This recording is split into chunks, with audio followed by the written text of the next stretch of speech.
Ladies and gents, welcome to the show. If you aren't familiar with the Supernatural Strength channel, how you doing? My name's Neil Pickup, and I like to talk about the sport of professional arm wrestling and all things strength sport. This series of interviews we do, if you haven't seen it before, is called The Deep Inside. It's deep inside the minds of the greatest arm wrestlers of all time. And the man that sits opposite me right now on the screen may or may not be familiar to you, but let me give you a little bit of background on this individual.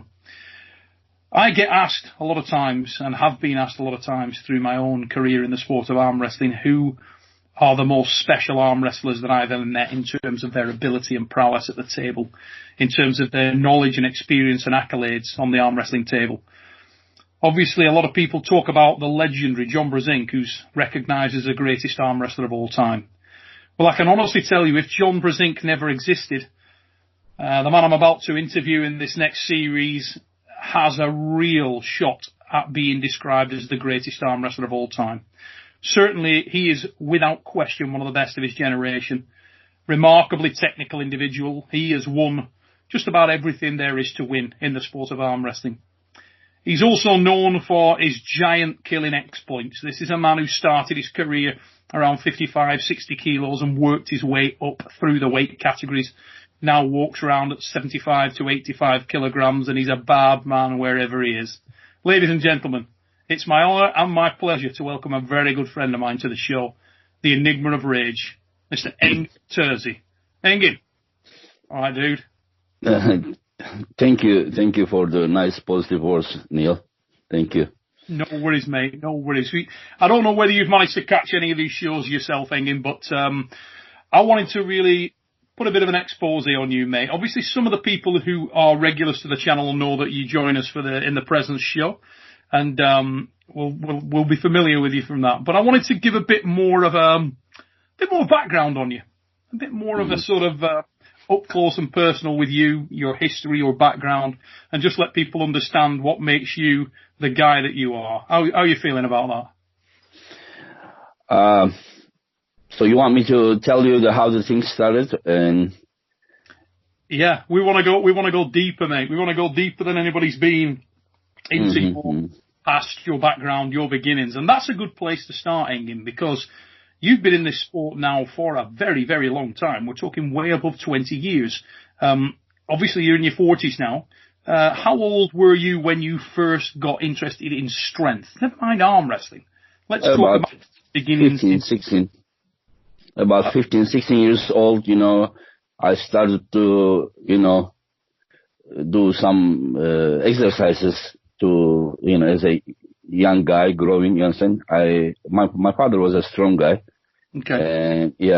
And I remember we were in Ankara when I was born, and we had a flower shop, and he was arm wrestling with all the young guys, and he was beating them. He was a strong guy, but I have never been a strong guy. I was skinny, very skinny guy. Until 16, I couldn't beat my sister or my mother in arm wrestling. I was a very weak guy, but I always enjoyed others' arm wrestling. And that is how it started. And then we moved to the city that now I live in, which is called Yalova, a small city. We had a greenhouse, also flower shop. Also, by the seaside, I was doing a gallery of the flowers and selling them. Okay.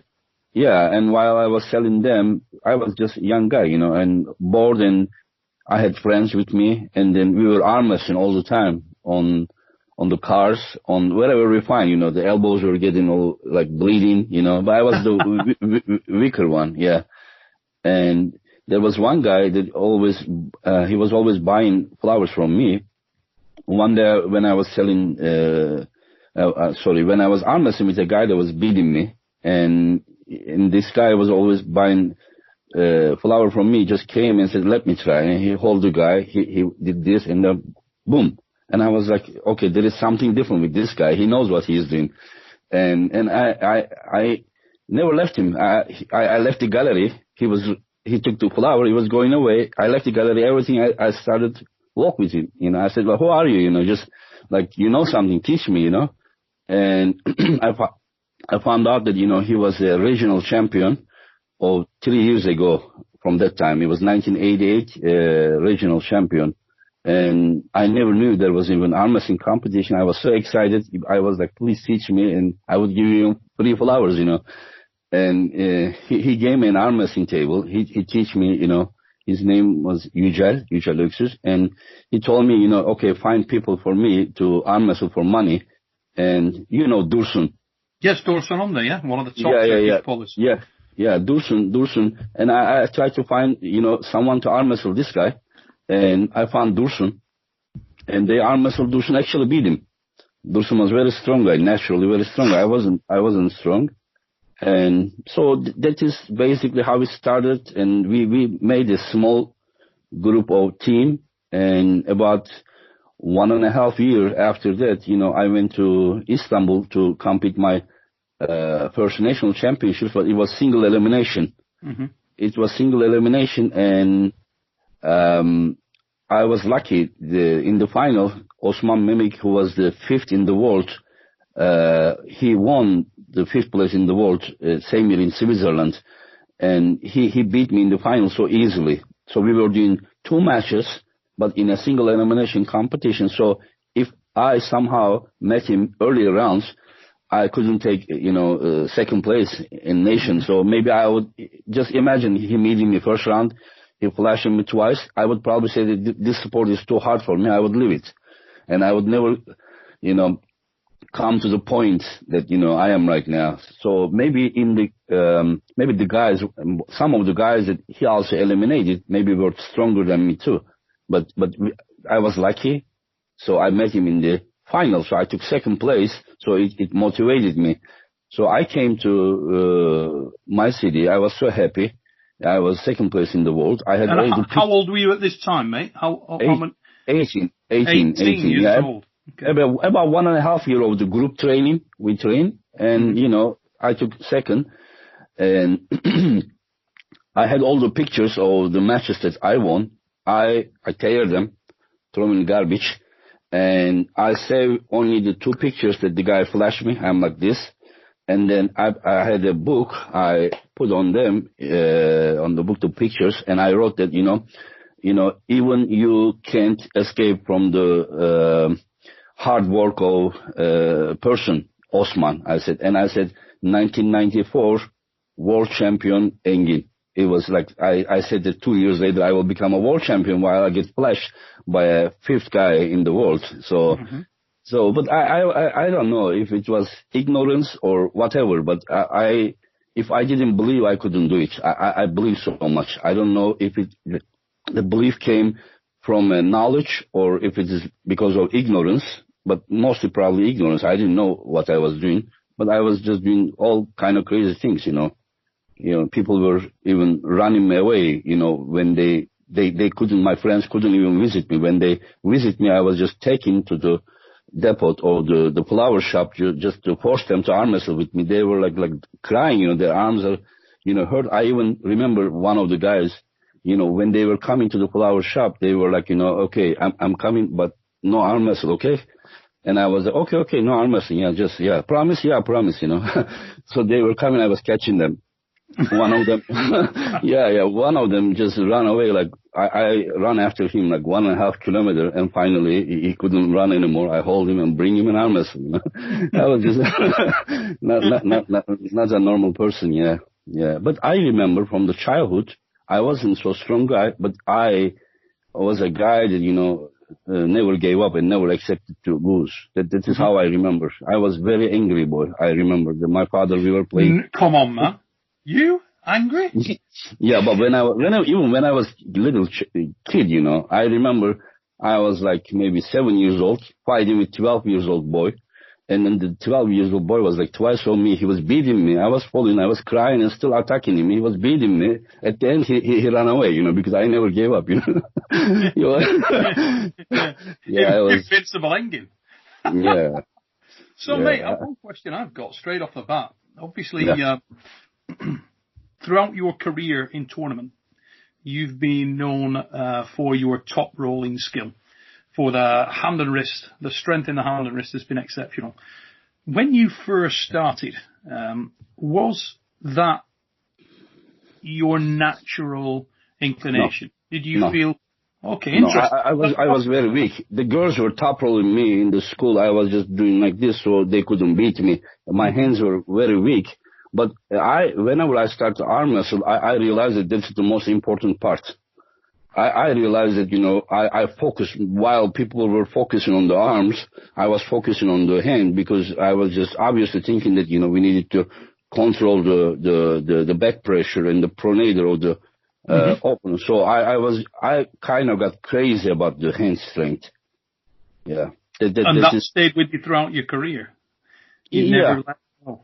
Yeah, but whenever, you know, I start to have injuries, they get weaker. You know, like 20 years ago, I was 60 kilo. Trust me, my hands, I'm not saying the arms, maybe even the arms, but, you know, they were stronger than how my hands, like Niazi and other guys, you know them, they were saying that when you hold us, you know, we were thinking that your fingers were going to, you know, actually enter our hand, you know, through the skin and to the, you know, bone, you know. They were saying that my hand fingers were so strong at that time. Yeah. Now, Engin, obviously, if you look at your beginnings in the sport there, and you spoke about, I've learned a little bit there because I didn't know that you were so close to Dorsen Under at that time when you were just a kid. Who else from the crop of guys? I mean, obviously you've spoken, and I saw you early in your career very close to Haydar Gildil. Yeah, For those who don't know Haydar Gildil, phenomenally powerful. 3 times world champion, And in the hook, yes, I remember watching Haydar in Geneva, Switzerland, in the hook at the World Championships. The man was razor. He was just absolutely so strong and such a humble, lovely guy. I asked him, I was only a kid. I asked Haydar to show me some hooking on the practice table. I was appalling, really bad. Didn't have a clue what I was doing. I was, you know, just asked him to show me some stuff on the practice table. And Haydar was very, very slow, very methodical. Showed me how he moved his wrist, how he positioned his arm. It was fascinating, and I learned a great deal from him there. And throughout his career, he was always just an extremely humble, very nice person. And very nice person. I have never seen he is getting upset with anyone. I have never seen he's disrespecting anyone. He's just, I mean, he's like, I was calling him when I started arm wrestling, you know, in 1992, I took second to Osman, and I got the phone number of Haydar, and he was in Istanbul, I was in here, Yalova, and I was calling him for every little thing, you know, like how to train the fingertip and this and like all kind of sometimes unnecessary and stupid questions. But, you know, he was world champion already. He won first world title in 1991 in Israel, and he beat Andreas Rundström there in the final. And he never was upset with me. He never was unnice to me. He was always, even yesterday we had 1 hour phone conversation. I can't live without him, you know. I need to talk with him. What he suggests me, you know, is very important. I trust him as a person. I trust his knowledge and everything. You know, everyone needs someone like that, you know, in the hard time you need to depend on, you know, and then ask, because you know that the person loves you and he is knowledgeable. He never would want a bad of you. So he always gives me the good advices, you know. Now, at that time in Turkey, obviously, if you go on, I've had some great times when I've been to Turkey. I always seem to love it in Turkey because everybody wants to arm wrestle and people know you. That's the other weird thing. I've been on holiday in Turkey and people have come up and said, Neil Pickup, and they know you. And I'm like, what the heck? It's remarkable. And you can be in a hotel and guys will come up and you can start, if you start arm wrestling, loads of people will come and many of them can arm wrestle.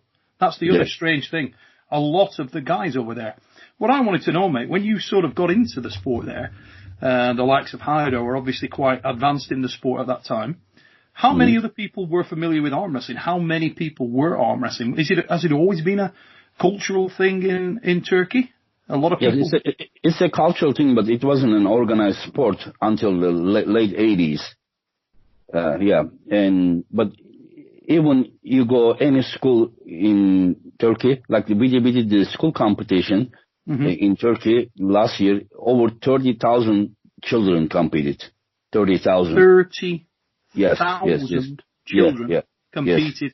They competed the school tournament. I'd love to come and see that sometime in my life. That's People awesome. are so much interested. You go any school, any class, just ask them who is better in arm wrestling. They will tell you from number 1 to number 20. They will know, who can they beat in the school, who can they not. So it is over here in the Caucasian area, the strength sports are very famous, but they are not organized. But now arm wrestling is now becoming famous. And your the W.A.F thing, is also like all the time now on the one of the TVs here, and people are getting very. There is a big potential here. There is a big potential. I mean, that's just blown my mind. 30,000 kids. I mean, that's amazing. Yeah, that's brilliant. Yeah. No wonder the Turks are so damn good. I mean, the enduring memory from my career was always. Turkey were one of the guys, and every year I had a Turk in my class, a couple of Turks in my class every year. And you always knew that they were going to be a match, You always knew that the dude in your class from Turkey was going to be serious, and that was always, for me, it made things more exciting. The more really good guys you had in the class, the more exciting the class was. Yeah, of course. But in the past, we were so lucky. The training that we were doing in Istanbul is Niyazi Kur's place. Niyazi was the best arm wrestler in Turkey in overall. He was better than anyone, and he had a gym there every week. We were going and meeting, and then when we were going there and meeting, and the training group was actually almost like 95% of the national team. That every week we were training together, Yeah, Dursun, Haydar, Özgür, I, Niyazi, and many of the guys, that all of them are either world champion or second in the world or third in the world. So when you are arm wrestling with such a big group with different styles and everything, when we go to the world championships, the things were not so hard, especially for me, someone who is competing in 60, 65 kilo class and is actually head-to-head, even with the heavyweights of Turkey, every week training with them. So whenever I arm wrestle with people who are in my weight category, I was actually, just like, it's too easy for me.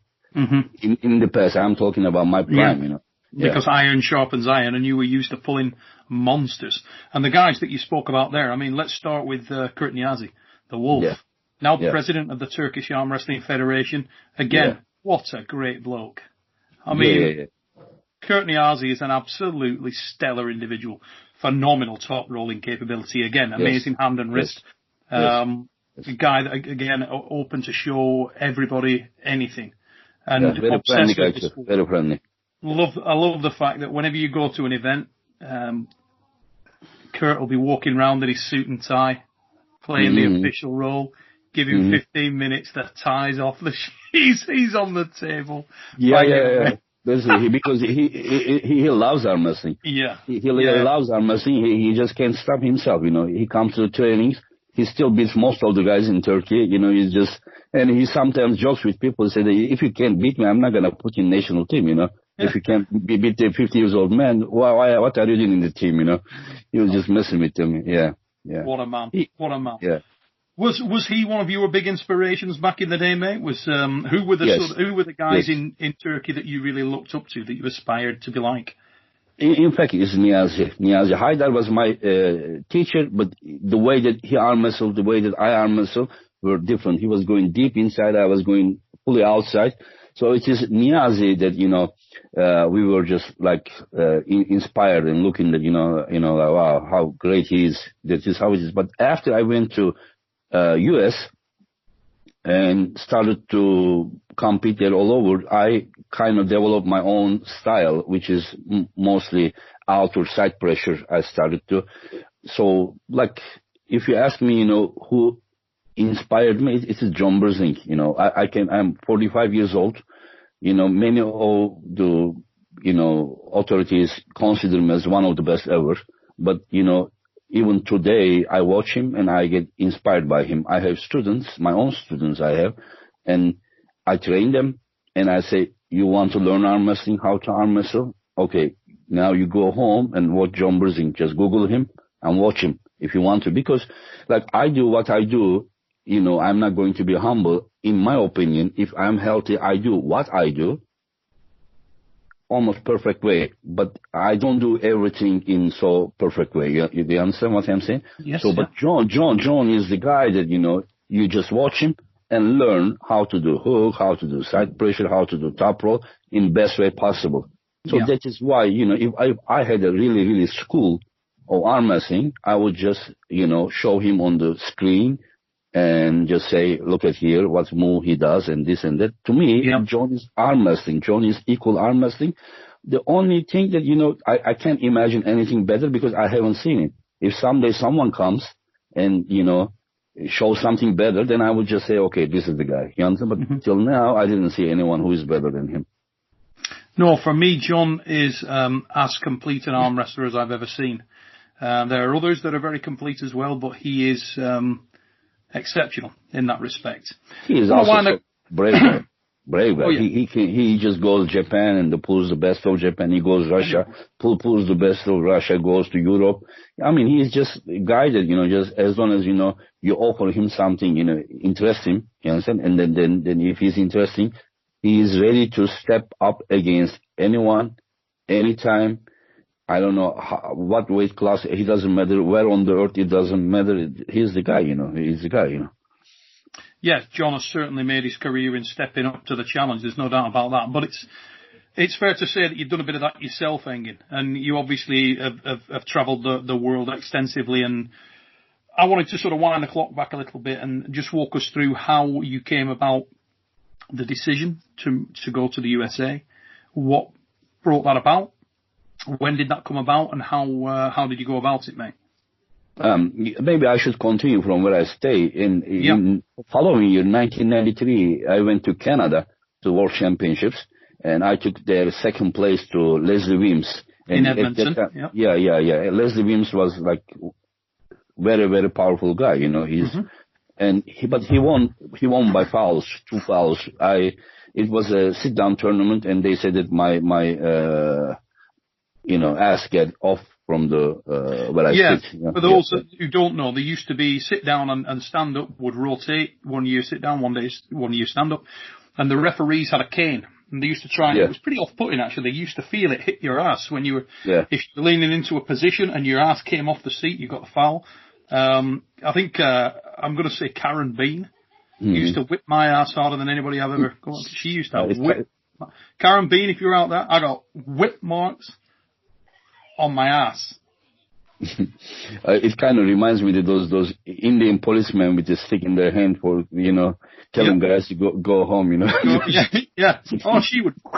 She'd be like, "What? You're trying to arm wrestle some dude and cracking you in the ass with his cane?" Yeah. But that used to happen, and it was a very different sport, mate. Yeah, and then following year, it was 1994. Stockholm, Sweden. Yeah, I had to go to Army in May. But I had some knee problem, so I had to go to Army hospital. They check it. They said, okay, there is nothing, you know, prevents me to go to Army. But, you know, whenever you have this kind of situation, they send you at the end of the year to the Army. So they send in 4 different times. They are sending 20 years old guys to do Army. So normally I should go in the second part, but they sent me with the 4th. So it was good for me, so I could compete the World Championships. Because if I went to Army early in May, then they wouldn't allow me because 18 months I had to be there. So I was so happy that, you know, I had to go Army in November, and the World Championships was in September. At that time we didn't have the federation, but the organization. So because I promised myself 2 years ago that, you know, I am going to become a world champion in 1994. So I had to, you know, keep my word. And so I called the organization. They said, we are not going to the world championships. And I said, can I go with my own? You know, they said, the team is not going. You can go anyways.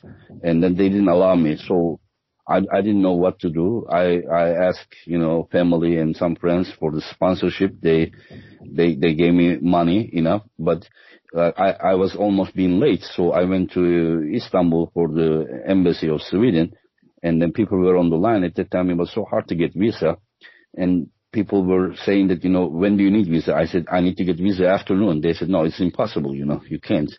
And I was like, I had to. So when my turn came, I had only an Armbender magazine, which is from 1993.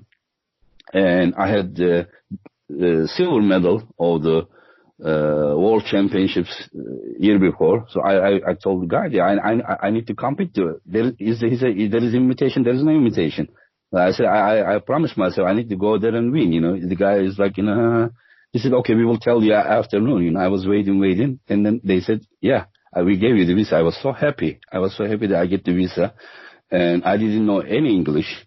And I went to Stockholm from there, Södertälje, small city, Södertälje, and the competition was there.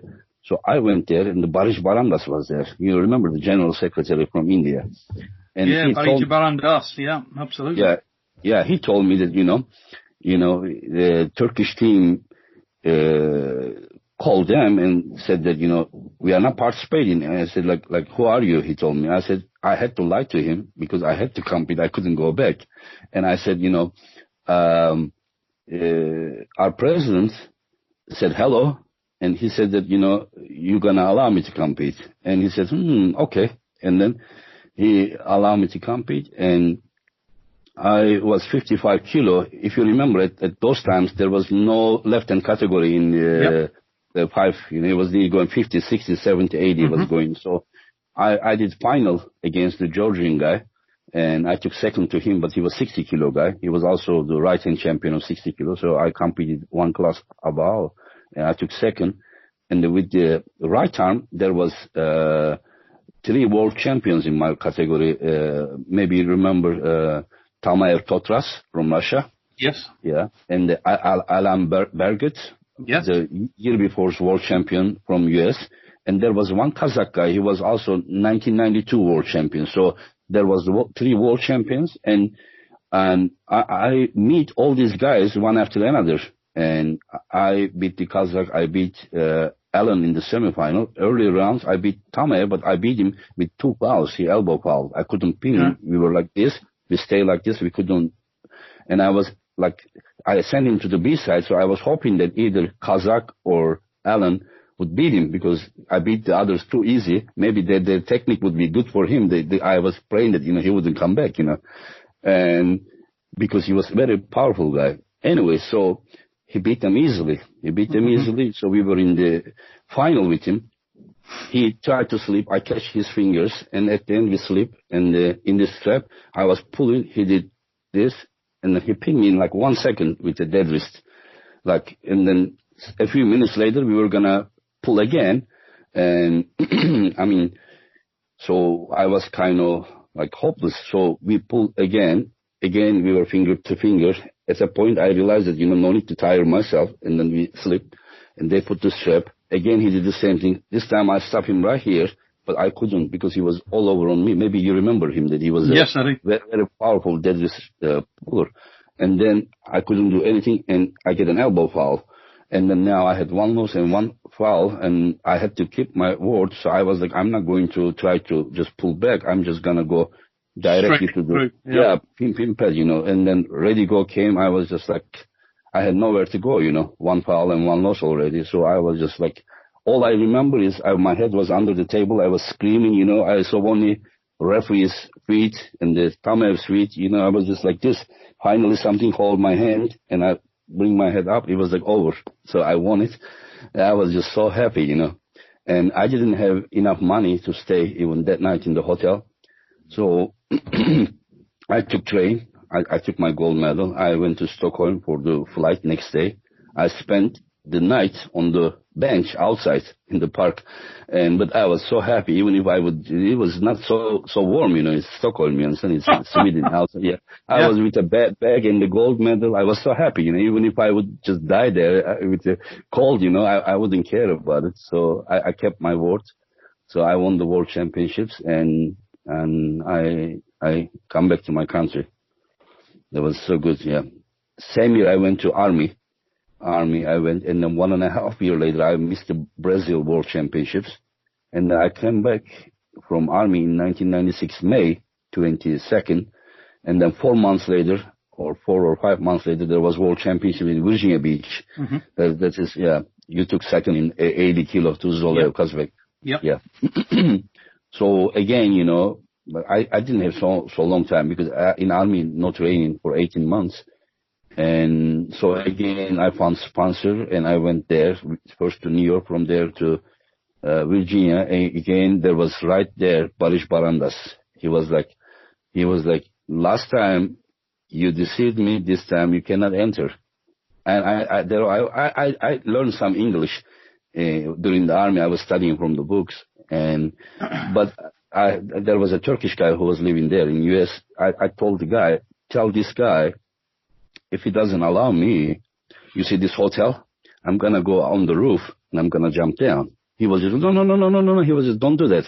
He was like, just tell him that, you know, I'm serious, you know. Then Barış Barandas get kind of panicked. He said, okay, we're gonna have a congress and there we're gonna make a decision. So I started waiting outside. And then the guy came, he said, okay, you can compete. I'm gonna give you the trophy. I'm gonna give you the medal, but no certificate. And he said, okay, I don't care. You know, just give me my medal and the trophy. The certificate is not important. So what interesting happened there? So first day again with the Georgian guy, the same Georgian guy. This time I was that close to here, but I couldn't. He hooked me and then he won. He was 5 kilo heavier than me. And with right arm, I was there, and the biggest opponent who was that? It was Tamer Totras again, you know, because we were gonna do again. And so there was a little kid, 17 years old. He was just so excited, happy, not even a small beard on his face, from Spain. For a moment, I look at him. I was like, oh, this guy must be very young, you know. Yeah, I hope he's going to win one match, you know. And that guy actually, Lorenzo Villa. He actually beat me and Totras, and he took first place, the 17-year-old kid, you know, yeah. Yeah, he beat me. And there I beat Tamayev, Totras, right arm. I took second, but the Lorenzo, I was pulling, his hand was like rock. I should have just hooked him and tried to beat him that way, but I was just like, I don't know, because of the Georgian guy, I was so afraid to go inside. And I was just like trying to pull, and the Lorenzo won, yeah. Another legend, Lorenzo Villa, water puller. Yeah. Puller. Man was he was a very technical guy, yeah. He was a very technical guy, and he deserved, It was still to this day one of my favorite arm wrestlers of all time, Lorenzo. Yeah, but he couldn't be successful in a long time, you know, but still, you know, was a very good arm wrestler, technical arm wrestler. So that is mostly what it matters, you know. Mm-hmm. He wasn't a machine, but he was very technical, smart, like gifted guy. He was a very gifted guy. And I left because I was the world champion and now lost to 17-year-old kid. I took I left the area, the venue, and I was walking through the street to the hotel, and the cars were coming. They were just honking, you know. I was like, just hit me, you know. I don't give a shit, you know, because I lost, you know. I'm second in the world. It is the end of the world, you know. It should never happen. And I went to the room. I was in the bed, and I was just like talking with my arms, you know. You deserve to be cut, you know. You are useless, you know. I was just like, you know, like so angry. And at that time, you know, the phone rang, and then somebody, okay, I said, better answer. So somebody from Turkey was living there. He said, oh, we heard that you are competing here, so we are proud of you. We wanted to support you, but we heard that, you know, you left the venue, and so we came to visit you. I was like, okay, you know, whatever. Okay, better go since he came here. I went down, and there was a guy that, you know, he didn't have one leg, he didn't have one arm because of the accident during the job. And but whenever I look at him, he was so happy. He was so happy that he saw me. Someone from Turkey came and represented Turkey. He was just like so happy. At that moment, you know, I felt so ashamed that, you know, and like, you are healthy, you're young, And what is that? Maybe not number one in the world, but number two in the world. And look at what you are, and look at the guy, that is just like, with all this thing, he can still be happy because he saw me, and at that moment, kind of, after that point, I never was that depressed about losing, Maybe I didn't like it, but not like that. I didn't extreme anymore, It was a good lesson for me.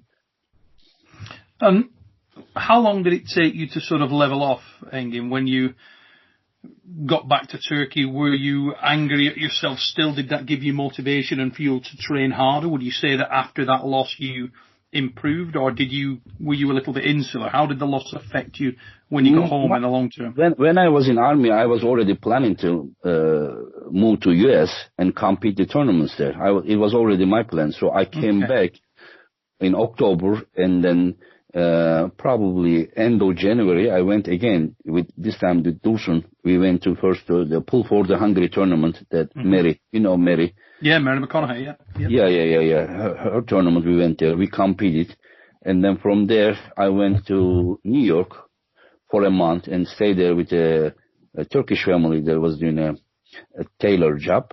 And I trained. And then during the tournament of Pull for the Hungary, I met Chris Anderson. And I don't know, we chat, we talk, we became friends. He gave me his number. And then, so I wanted to stay somewhere that, I could also arm wrestle and train. And then I asked the Turkish family to call Chris, if it was okay for him that, I go. Maybe, he said that he was doing roofing job in Dixon, Missouri. And then he said, yeah, it would be good. Just, tell Engin to come. We have a room in the upstairs. He can stay there. We can do roofing job together. Also, we can compete tournaments. It was so good. So I went from New York directly to, not the Missouri, but to the Pocatello, Idaho, the main event tournament. Yeah, main event one, yeah. There was a big tournament, yeah. All the superstars were there. That's the first time I saw John Burzing there. Anyways, there. That was the first time you'd seen John at Pocatello, was it, at the main event? Yeah. Because he wasn't coming to World Championships, and other than the official tournaments, we didn't compete anywhere else. Okay. So there, we met. Anyways, I met Chris Anderson from there. We went to Missouri together, and then the small town, Dixon, I started to live there, and then we were with Chris and I were just doing roofing job. It was a very hard job, especially summertime. And at the same time, we were competing all over. We were going, I don't know, Nebraska, California, Reno, everywhere, And it was about when I said Lake Tahoe, 1997, about 2 months after the Idaho event. There I competed. It was very funny that, I was 63 kilo. I had weird dreams. I had dreams of beating John Burzing.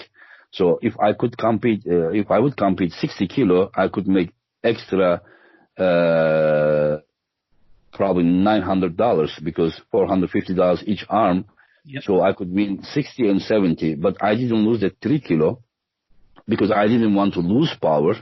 Yeah. So that I would be John Burzing in the overalls, I was a little bit cracked, But you need to be dreamer because when you set your goal so high, you understand, and you are already too much for your own category, you understand. That is why I was so successful. If I would make all my plans for my own category, trust me, I wouldn't be that good. So I was making plans till here. Even if I couldn't reach here, I was reaching here. So still was too much for my own category. So that is why whenever my students enter, first time they come to the gym, I make sure them, they all have a target of winning the world championships because they need to set the goal that way. High aspiration, so, yeah. But then if they cannot do it, well, I wouldn't want them to have I want to take fifth in the nation or something. It's not. I am not a trainer of the hobby guys. I am a trainer of the guys who are idealistic, you understand? They must have a dream. So that is how it excites me. People who just comes, I want to arm wrestle for fun, I don't want to even train that person, you know. I want to train people who wants to do something great. Anyway, so there we went to Lake Tahoe. The funny story is that I was having breakfast. I was sitting here. Chris Anderson was sitting here. Dursun was sitting right close to Chris, and then Rambert was sitting. We were having breakfast, four of us, and then somehow, I don't know, I and Rambert ended up with left arm grabbing each other. And then he was just doing, you can ask him too, you know, he will remember. He couldn't do anything. He was trying, I was doing this. I was 63 kilo guy. I was doing this, like, he was just like, couldn't do anything. And it was like, you know, he kind of doubted himself that he is not in good shape. So he went there, he won.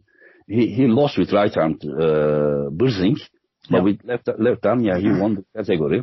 So in the overalls, when I pulled Eric Wolfel, he was the current super heavyweight champion in the world. He beat all of the guys in Virginia. This was happening 7 months later.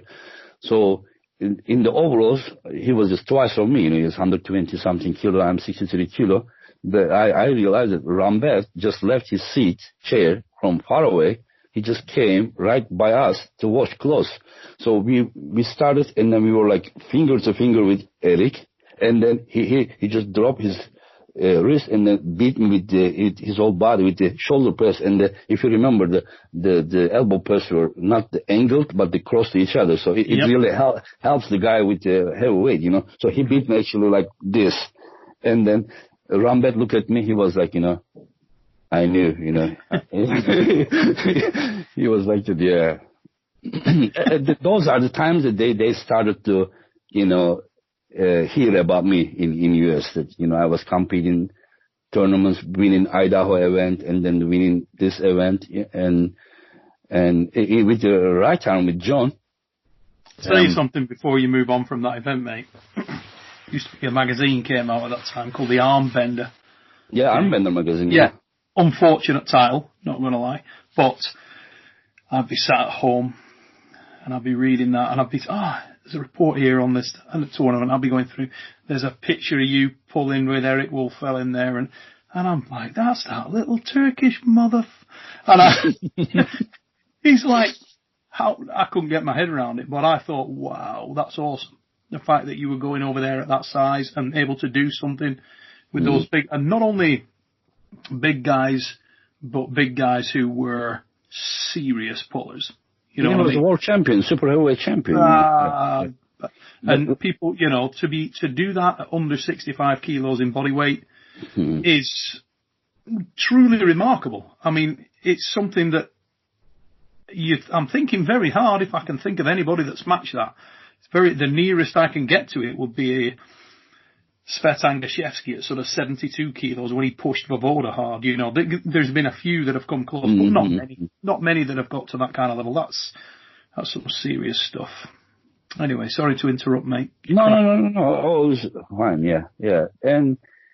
And I pulled finally with right arm with John. You know, it was my dream. You know, and then whenever I hold his hand, he was just like, I don't know, his back pressure, everything was so strong. So. And referee said go, so I pulled, I couldn't, so I just let my hand go. So he held me. He just didn't want to, you know, let me go. So, but you know, I wasn't that weak, you know, I wasn't only sleeping, but here was strong, you know. So I threw him here. He was very near to pin pad. We sleep, you know, and I was just like, you know, oh, it's a pin, you know. And I said, no, it's strap, you know. It was Leonard Harkless. And then they put the strap. He moved this way. My pronator didn't turn. I came here, but I realized one thing. Whenever, even on the video, he moved this way. He was coming, and he was just coming to my angle a little bit because of my back pressure here. So he come back, and then whenever he come back, I hit his hand. His hand was a little bit like this, and again he curled. He went. This time my pronator turned a little bit more, but still, you know, I felt that, you know, he was stuck here. So he come back again, so I was done, you know, and I hit his elbow to make it out. He didn't even move. He just, boom, flashed me, you know. So that time, yeah, I wake up, you know. I wake up that, you know, to the truth that, you know, he's very, very powerful guy. Oh, remarkable, mate. Absolutely Yeah. remarkable. But you can't underestimate what you achieved that day. I mean, just the fact that you were making John work is remarkable. Guys, that wraps up this first episode of our interview series with Engin Terzi. Hope you enjoyed it, ladies and gents.